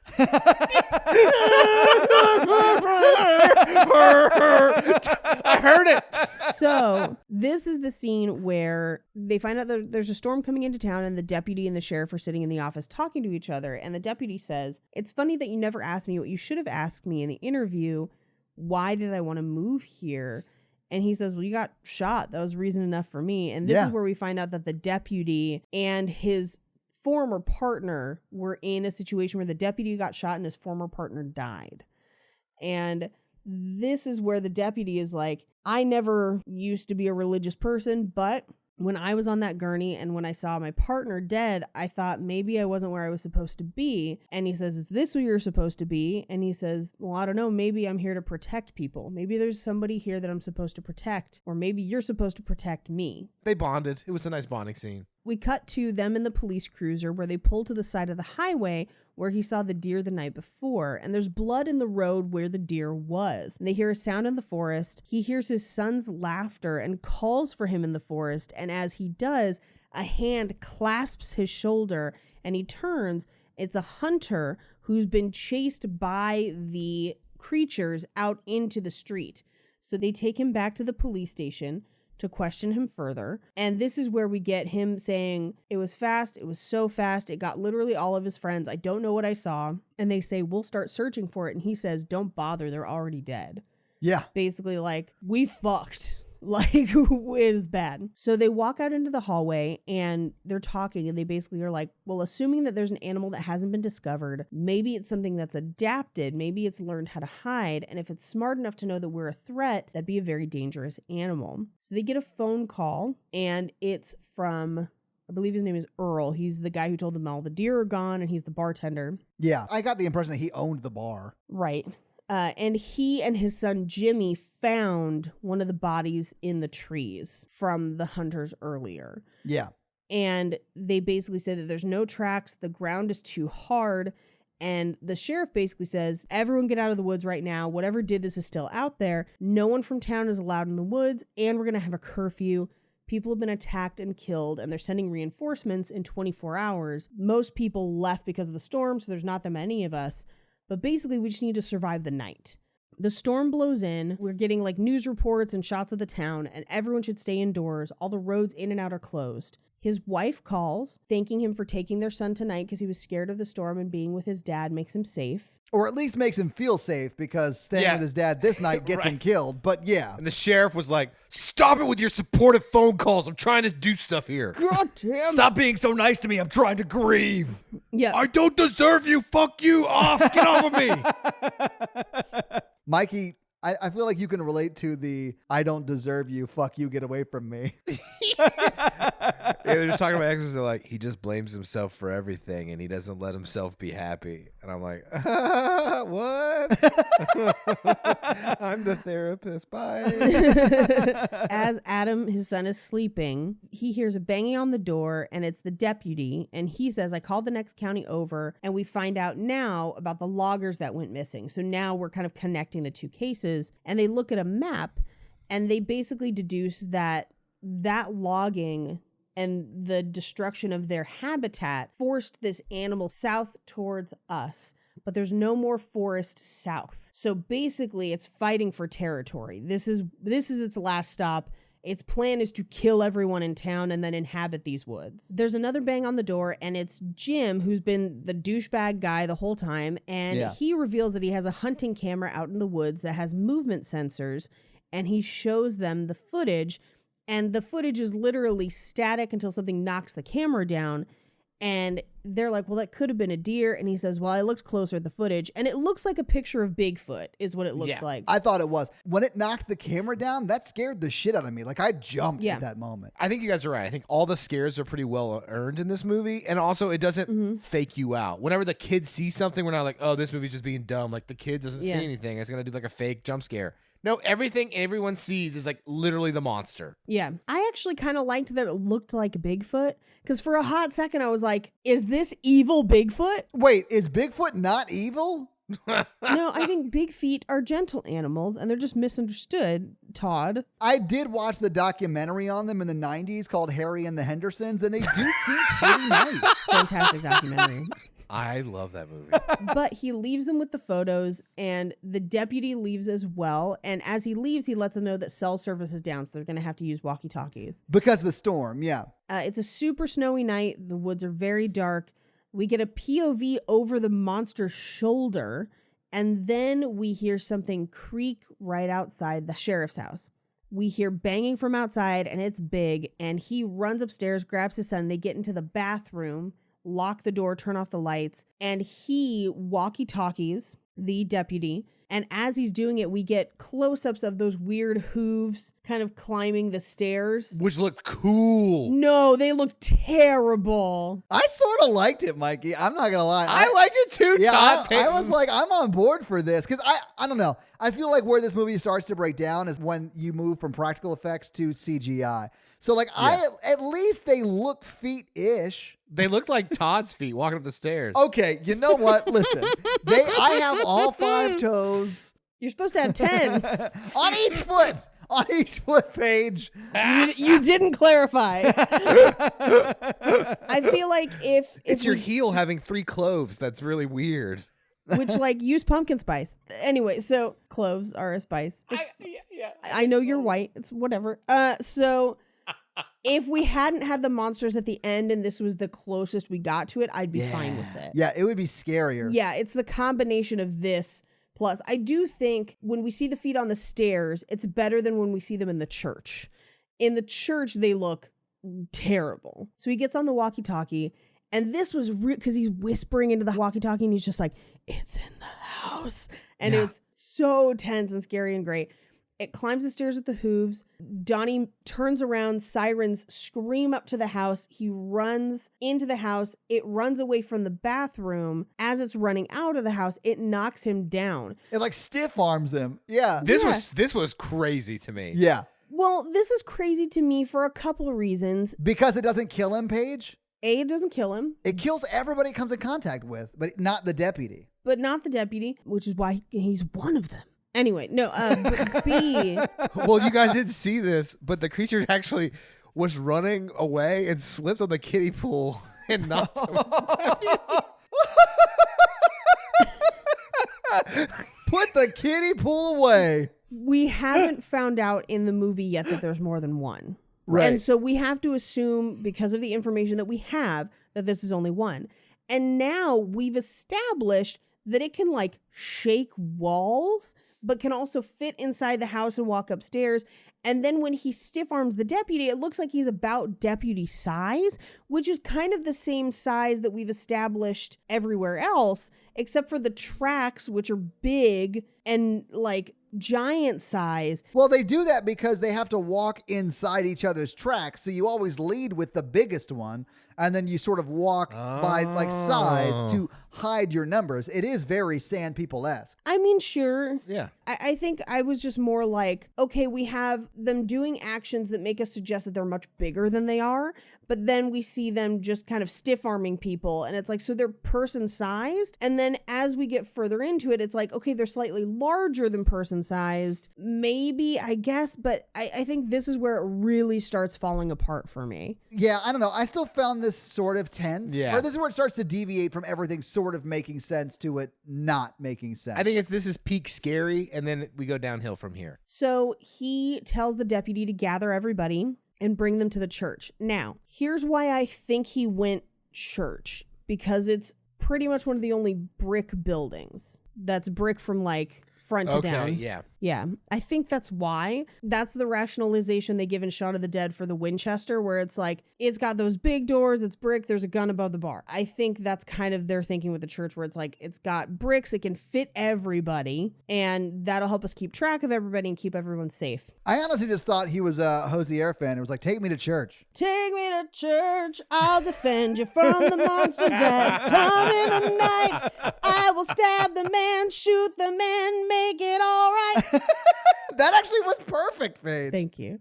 God, Paige, you're on fire tonight. He addresses the town about essentially the plot of the movie so far. Here's what we know. Yeah. Here's what we know. Recap. Last week on Monster Vision, this is what happened. So we reveal that there are rangers coming tomorrow, but they have to survive the night. Everyone's like, how do they know it won't find us here? And it's like, duh, it's gonna find you. Yeah. But this is where he argues that the church is strong and defendable because it is all brick, and they just have to make it till morning. And once morning comes, they'll be safe. They kind of all hang out in the church for a little while. This is also where the deputy hands a flask to the bartender, but won't drink from it. Where he's like, I gave it up. And I'm like, why do you have a flask? Why do you have it? Yeah, why are you carrying it on you? That whole subplot confused me. We find out that Adam is drawing pictures of the sheriff being a leader and killing the monster and one of their family, including Tim, and it's very touching and sad. His wife is basically like, they believe you can protect them and they trust you. And he says, I can't protect these people. I couldn't protect him. And she says, it wasn't your fault. He loved you and he wouldn't want you to be sad. And he's like, I've been seeing him. And I was like, okay, maybe we should talk to somebody, but nobody says anything. They're just like, oh, the dead kid running around? No, the wife have already said this. She should have reiterated, I'm talking to someone. You know, I'm talking to somebody. You're seeing dead people, you say? She instead is just like, maybe he just wants you to know that everything is okay. And I'm like, then he should say that. Like, if he can apparate, like, just say it. He's not really there. I know. I'm just saying that if he was an actual ghost, be clear. If you're a ghost and you're listening to this podcast, be clear in your messaging. We're happy to help you finish your unfinished business. We just need to know what it is. I mean, unless it's like hard. Yeah, if I have to leave the house, it's probably not going to happen. Like, if your unfinished business is you need like me to tweet out a link for a GoFundMe or something, I'm happy to do that. But if it's like I have to get off my butt, it's not going to happen. Todd, you're going to have to leave the house anyway because there's a fucking ghost in your house. So, like, think it through. Just leave the house, do their bidding, and come back and keep your house. Oh, yeah, I'm fully burning my house down. The GoFundMe link I'm tweeting out is for I got denied my insurance claim because I clearly arsoned my own house for being haunted. Yeah, ironically, the unfinished business was an arsonist ghost, and he was trying to burn down the house, and you set him free by burning down your own house. Yeah, and it's all because your house was built on a kiddie pool graveyard. Oh, Paige, no. Oh, I mean, yes. Dark humor was the night. As he's kind of collecting everybody, they start to hear banging on the walls. And this is where I had another question of like, what is the scale? Because is it one of them that can bang on the walls? We find out later that's multiples, but it's like, it sounds like a huge thing. But he gets the big gun and it's pulling on the door, and he and the deputy are basically ready for it to break through, and he says, do you think it's going to hold? And he says, no. And so we find out that this church had a shelter from the 60s in the basement, but most churches have basements. Even in California where we don't have basements, most churches have basements. I think I've been to multiple of a church basement. Yeah. And you think if it was like a shelter, like a bomb shelter, it would have like a locked door? It kind of does. There's a couple doors to get to it, it seems. You think they would just be like, if we sit here with 5 guns and point at this door, we'll just shoot at things that come through. We might be able to last a while. Yeah. I mean, that's what Leonidas did, more or less, and it Well, worked. right. That's what I'm talking about. Yeah. The defense strategy here that the sheriff has is not super that's great. what they do. That's what they leave Jimmy and Earl to do. Is Yeah. basically to sit there and shoot at anything that makes it down there. So they grab their rifles because he's going to go be a fucking hero. They deputize Jimmy and Earl, which I think makes Jimmy happy, so that they can stand there and shoot at anything that comes through the door. And the banging stops. The light goes out. The sheriff and the deputy go out into the main church building, and the door is swinging freely, so it's inside. Yeah. Before they go up there, though, he like says goodbye to his wife and says, hey, to his son, he says, take care of her until I get back. Take care of her. Yeah, So, so like- he whispers, he says, never go to the pool. Yeah, I was going to say, it was like, take care of her. The church upstairs is just riddled with kiddie pools. There's a kiddie pool trying to get through that door right now. Oh my God. Anyway, there's a crash, and they've kind of pushed the monster into this one hallway where there's like no other way to get out. There's like one entrance, one exit. Except for the 7 other ways that when they go into the well, hallway. they're rooms off of the hallway, yes. But like, I was like, that main hallway is the entrance and exit. As the deputy, I would be livid if Mikey was like, hey, don't let anything come down this hallway. I'm leaving you now. I would be like, fuck no, we are staying together. Someone has to cover your back and you have to cover my back. Yeah. Like splitting up is the worst thing you could do. Yeah. I would be like, let's just go back down to the basement and Yeah. then like shoot at things when they come down the stairs because that's a more defensible position. Yeah, if we're the ones being hunted, let's let them do the hard work of coming to us and then we'll murder their faces when they get here. And they're smart animals. They're going to learn like, okay, they have guns. This is not working. Let's just not do this. But this is the part where they should have covered themselves in snow so that they can't sense them with their heat sensors, and then set up a bunch of booby traps like logs that could match it and sharpened sticks, and then like run out into the night and scream to let them know that the challenge was on. You have to scream like a sand person. Because this is Snow Predator. And so the sheriff walks through and kind of checks each room. We're seeing almost like things are moving and being knocked over, and he seems to just miss it every time. We get a reverse shot on the deputy where it goes behind the deputy into the kitchen, and the deputy follows it, traps it in the pantry where it somehow attacks him, even though there like wasn't room in there. It attacks him. He ends up shooting it over his shoulder, which is pretty fucking rad. It was cool. And the sheriff makes his way back towards the deputy in the kitchen, and he shoots at it again, but then it's somehow just magically gone. He runs back out into the hallway, and it's right around the corner. He fires at it, he wounds it, and it follows him. He slides under the pews in the church, and it walks right past him. This is where the feet look awful. Yeah, the feet look awful in this scene. Yeah. It snatches the pew off of him, and he fires at it, and it's gone, and he follows a trail of blood. But then we hear it climbing the rafters in the church, which is such a cool shot. It is a cool It was a shot, cool shot. but here's why I'm livid at this point in the movie. They have been talking about the fact that the creatures like to pull things up into the trees for 45 minutes, and no one looks up when searching for these creatures. Yes. It drives me insane. That is the first place you should be looking, and they just don't think to do that until, I mean, even in this scene right here, a light falls from the rafters, and he runs over to the light and doesn't look up. He's an idiot. That's why I made you the sheriff, Mikey. Yeah, we wouldn't be in this situation. No, we would have left town Because first. we didn't talk about it, but the rest of the town evacuated due to the snowstorm. If there's evidence that you have a creature in your town and there happens to be an evacuation, get the fuck out. We'd be at a Waffle House 2 cities away. Yeah. Oh, Waffle House. I've made some excellent decisions at Waffle House and terrible decisions at Waffle House. That's where him and Natalie went on their first date. It wasn't a that's date. fun. Oh, I'm sorry. It was a meetup. Yeah, it was a meet cute. Anyway, the monster drops into the aisle in front of him, and it's like an evil shell-less turtle. It looks like the Goombas from the Super Mario Brothers movie live action. Yes, it does. That's exactly what it looks like, Mikey. That is exactly it. And I've been thinking about it all day, but that is exactly it. That actually makes sense why John Leguizamo comes in and saves them. It's me, a plot device. Okay.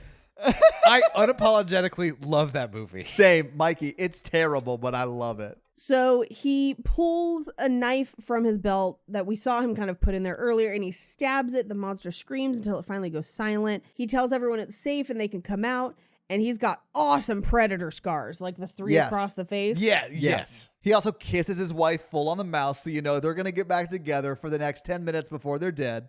Yeah. And then the deputy comes up and looks at the body and is like, weird, I shot it in the shoulder. I took a whole chunk out of it. And we cut to outside the church where we reveal that there are dozens of them. Yeah, they're all over the place. They're climbing all over the church. And that's the movie. I do not like endings that end with like, oh, here's this other plot point, but we're ending it right now. Yeah. Like if it was going to be like dark as the night and the whole purpose of the movie is to survive the night. Yeah. You got to survive the night. Yeah. Right. Yeah, I don't like movies that end 20 minutes too early either, Mikey. Yeah. And people love this ending, which is frustrating. Here's what I think. If you want to keep everything in this movie the same, keep the ending, whatever, I think you have to pull something out of the middle because there's a lot of scenes of them finding what are kind of similar clues over and over where it's like, we are already like, it's a monster, man. It's a monster. Yeah. Get to the church quicker so that the back half of this movie, Act 3, is them surviving the night where it's one, now we reveal that there's more. Now they have to fight off a horde of them to survive the night until the forest, rangers get there and are like, you destroyed an endangered species. You're all going to prison. But like, they have to survive the night. Yeah. I agree. That's my frustration. That said, I don't hate this movie. This was a fun watch. I'm cool with it. I like this movie. Yeah. Yeah. I didn't like the movie because I don't really like horror movies. I do think it's an effective movie, and it's really impressive what they did with almost what I'm assuming is no budget. Yeah. So like, I do feel like people should watch this movie just to see like what can be done for little money. Yeah, absolutely. And like a lot of horror fans have seen a lot of horror movies, and I feel like this movie is like gone under the radar for years. So I'm going to use my Z-level celeb cred to be like, hey, watch this film. It's pretty cool. Oh, it's fun that you think we're at Z-level. That's nice. Oh, that's cute. I do think it's probably the scariest movie we've seen in a while. Yeah, I would agree. I respect what they've done with this movie. I hope to never watch it again because it was jumpy, and that really gets to me. Well, I'm glad we're on the same page. I'm glad you guys liked it. Yeah. And I'm glad it scared Todd. I wanted to do something cool under the radar, still scary and still good. I think you achieved that. Do you have some fun facts for us, Paige? I do. So here's the thing. Not a very well-known movie. Not a lot of people have seen it. So there's not a ton of like our traditional movie fun facts, but we get to take like a little fun side quest with this movie's fun facts. I'm very excited about it. First things first, this movie was shot in 20 days, which is not a very long shooting schedule. That's brutal. Wow. Really? Yeah. That's so impressive.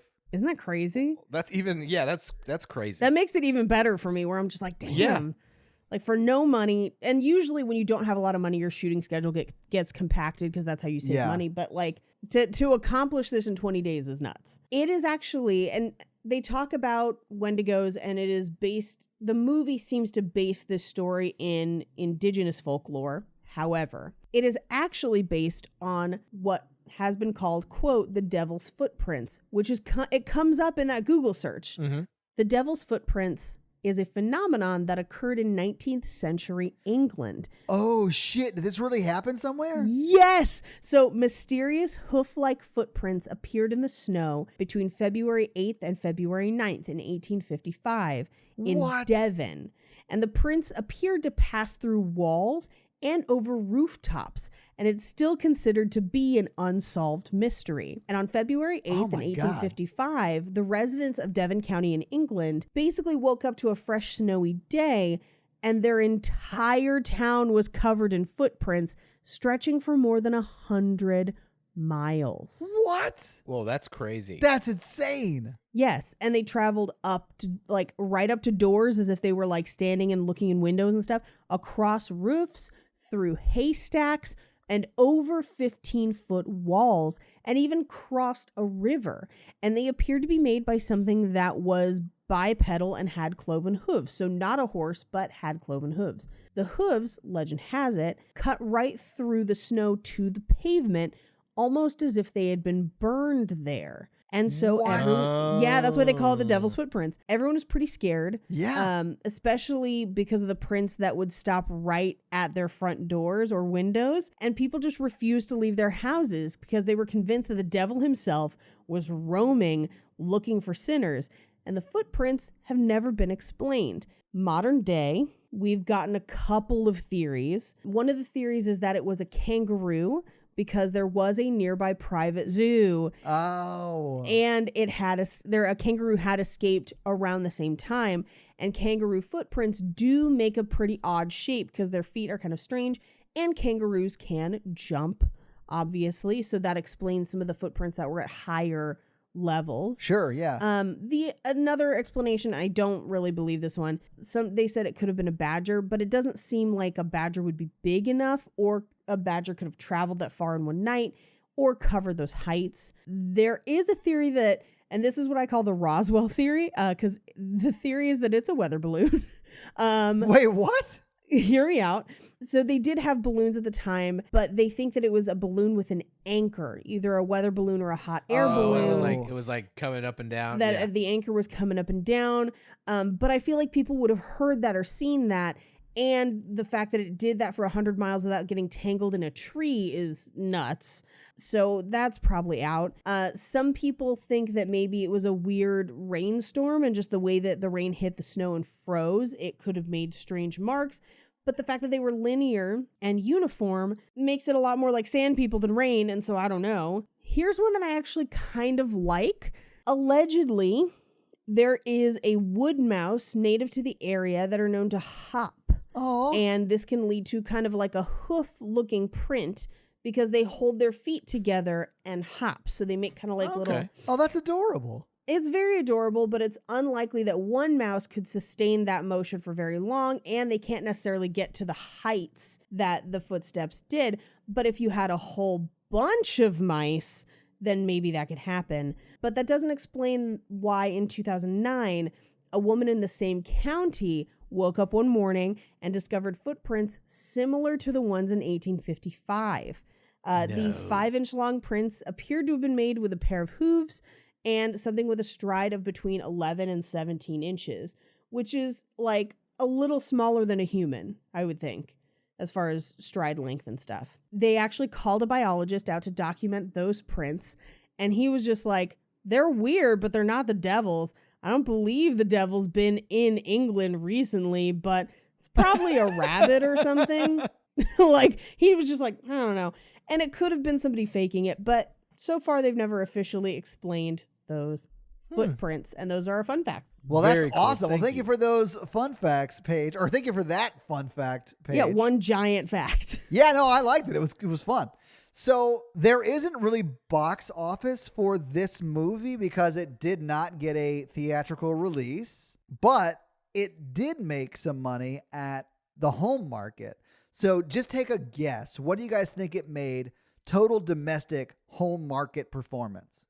$2 million. I'd say that's generous. I was going to go maybe like 500,000. Ooh, Paige, $528,000. Oh, nice.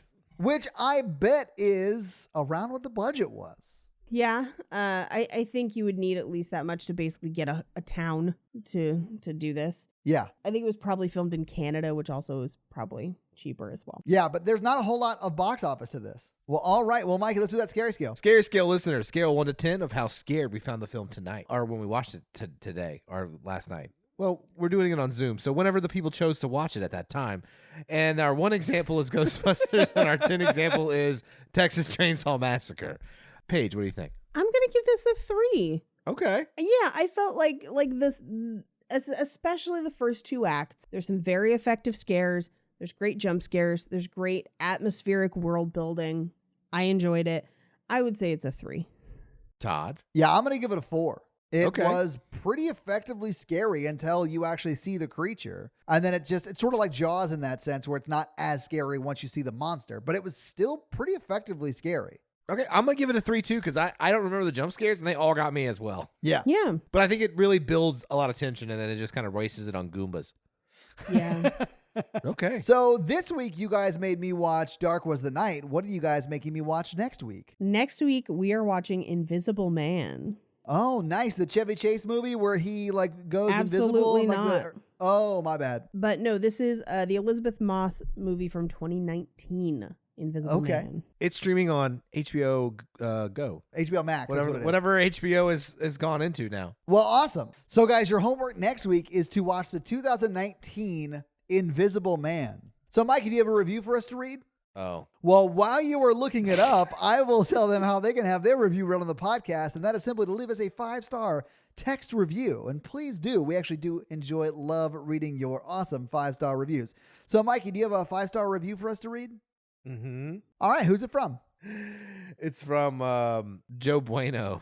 Oh, it's from Joe Bueno? Joe Bueno 04. Nice. Well, what does Joe Bueno 04 say? Masterpiece. Title of the review. I love this podcast so much, all caps. Nice. The Confederate Ouija board on the Conjuring 2 episode was so good, all caps. Laughing face emoji. Oh, man. 5 stars. It was literally just the Confederate Ouija board. Dude. That's all he talks It was about. like, and that's all it it's took, over. man. I love it. I'll accept that. Yeah, I'll take it. Well, Joe Bueno, thank you so much for that awesome 5-star review. We appreciate it. And we love the Confiji? We love the Confederate Ouija board bit as well.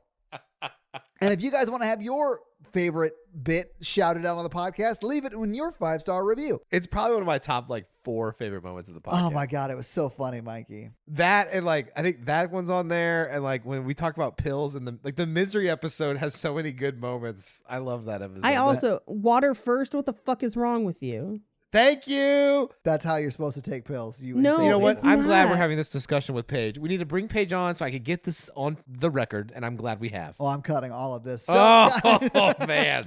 So we are a member of the Consequence Podcast Network, and if you would check out their other podcasts at consequenceofsound.net, or if you want to check out our stuff, we are at horrorvirgin.com, and if you want to help financially support the show, please do by going to patreon.com/horrorvirgin, where there's literally hours of bonus audio and video content, listener requests like you were able to participate in to pick what movie we're doing next, all that kind of stuff. So guys, check out the Patreon. And if you can't help financially support the show, but still want your daily free Horror Virgin content, go to the Facebook group. And it's like 1,500 people hanging out, talking about horror, having a good time, supporting each other. It's a great, really welcome community. It's awesome. If you like this power throuple and you want to hear us talk about romantic movies, check out our other podcast, Romancing the Pod. Paige is also on Cult Podcast and Black Card Rehab. And if you want to follow our show on social, we are at Horror Virgin. We are all available individually on socials as well. Paige is at Rampage Wesley everywhere but Twitter, where she is at Paige Wesley. Mikey is at mrandolph24, and I am at Todd J. Awesome everywhere. So follow us. So this episode was brought to you by Ori. And Ori is, I think, the best. I was locked in my bathroom, and I thought I heard like a monster outside, like climbing the steps right in front of my bathroom. So I called her on the radio. Don't ask. It's just how we communicate. And then she like turned around and booked it back to my place, siren on. And then she eventually let me out of the bathroom. I just locked myself in the bathroom. I didn't realize that it wasn't really a monster. It was a weird day. I don't want to talk about it. But Ori, thank you so much for helping me out of that pickle. You were in a pickle? It was a bathroom technically, but I don't want to get into where the pickle was. I got you. He buried it in his pet cemetery. Came back as a cucumber.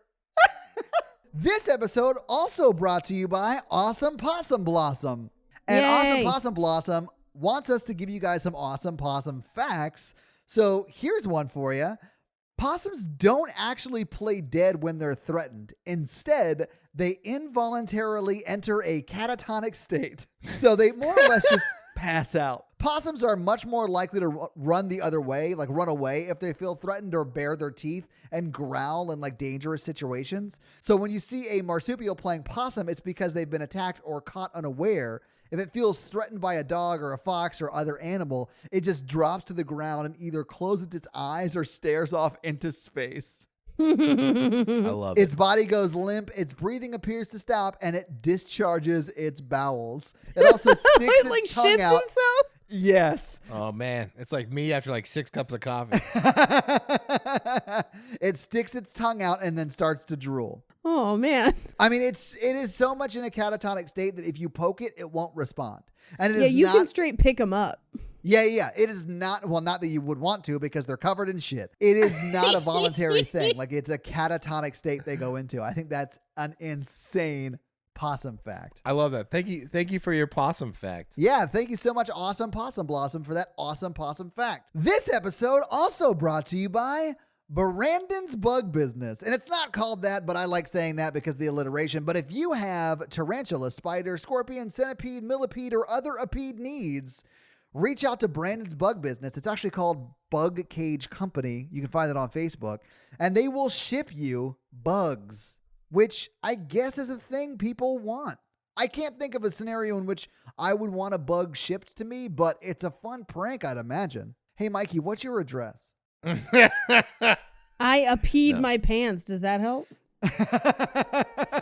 I would not like this at all. No, I please don't send us bugs when we get a P.O. box. Speaking of that, we should get a P.O. box. Yes.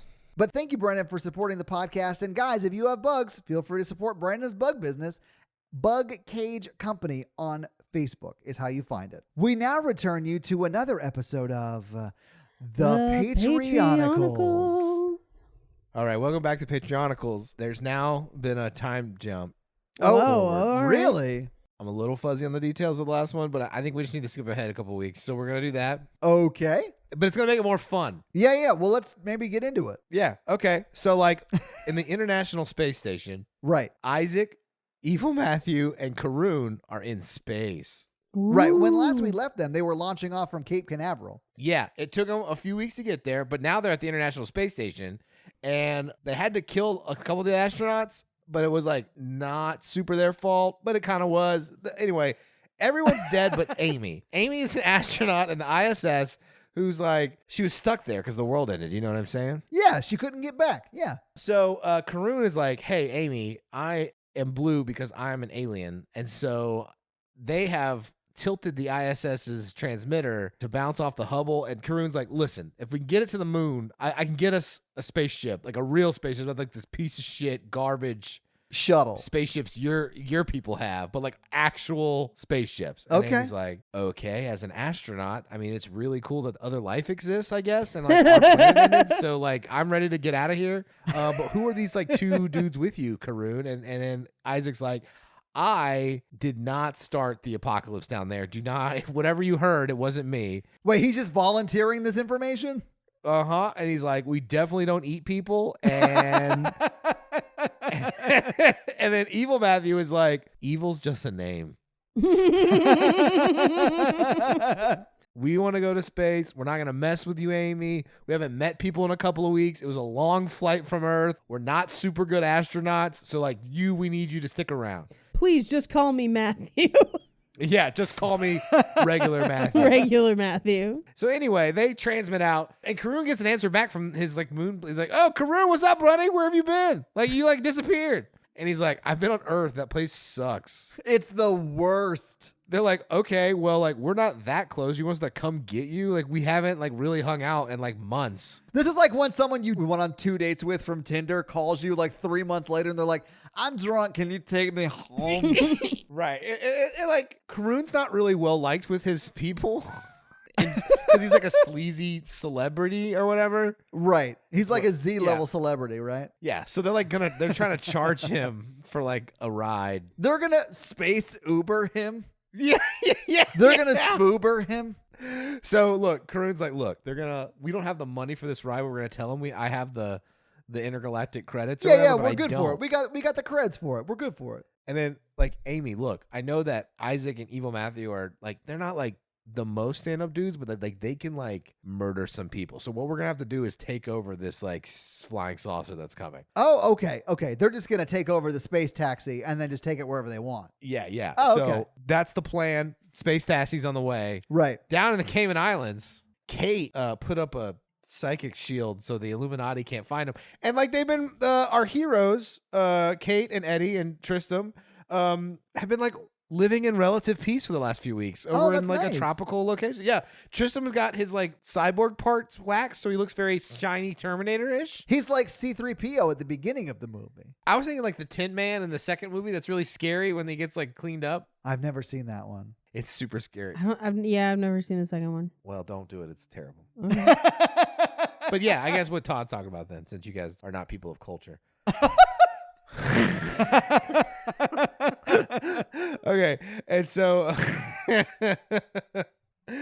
and Sasha has kind of taken on like a leadership role because she like analyzes stuff or whatever, and Dylan is there, and Dylan and he was like, look, I'm sick of you guys calling me a son of a bitch.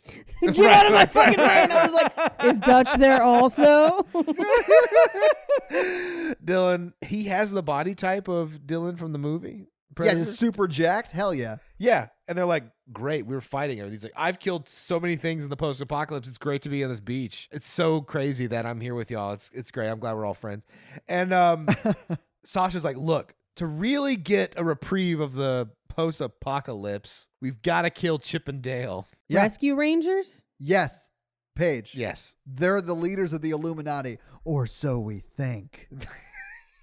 I'm glad Todd's been paying attention. Oh, I'm on board, Mikey. I am fully bought in on the Patreonicals. This is a performance for one person, and that one person is me. Chip and Dale Illuminati Rangers. When there's danger. She's like, I think I know where they live.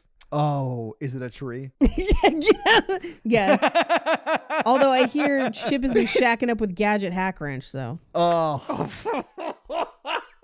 She's only after his nuts, Paige. It's the big. They live in Disney World. Actually, they took over all of Disney World and they've made it their Illuminati fortress. That actually makes sense. I mean, I'm sure the park is shut down for the Sunny D virus that started before coronavirus, so technically we can't be sued. Yeah, exactly. We definitely didn't cause anything. Winky, winky. I like how the world made an alcoholic virus and you guys made a mixer virus. Yeah. They pair together so well. And so Sasha's like, look, Tristram, you were programmed with Disney animatronic technology. You used That's to how I live in the figured it Hall out. of Presidents. Half of your body did. That's where these shiny Terminator parts come from, apparently. And he's like, what? Does not compute. But then he's like, okay, that makes sense. I get it. But then it does compute. It totally computes. Yeah.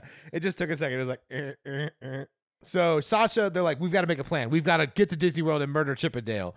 And Kate's like, we can do it with my psychic powers that are super overpowered.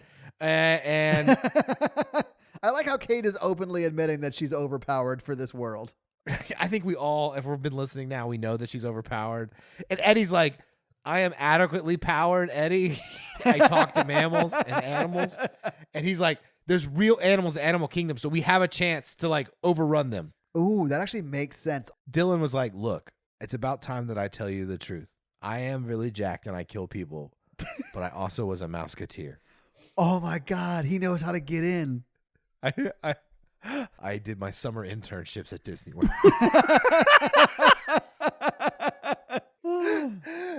and so like that's the plan. And that's and they're getting ready to they're gonna make a plan. They've made a huge plan. It happened off camera, and now it's cut to them getting on the giant helicopter thing and flying to Disney World. Dun dun dun dun dun dun Yeah. dun dun dun dun. I love it. Are Isaac and Evil Matthew just really bad at lying, or are they playing some sort of 4D chess? How will our heroes do against Chip and Dale? Where is it written that in order to be people of culture, you have to have seen the Wizard of Oz sequel? Find out next week on another episode of The Patreonicals. That's going to be it for us, you guys. I'm Paige. Now, Mikey, And I'm your horror virgin Todd, guys. Keep it oogie spooky. have an amazing week. Bye! Bowser nerds. Watch out for those kiddie pools. Oh my God. Worse than trampolines. Most people don't know.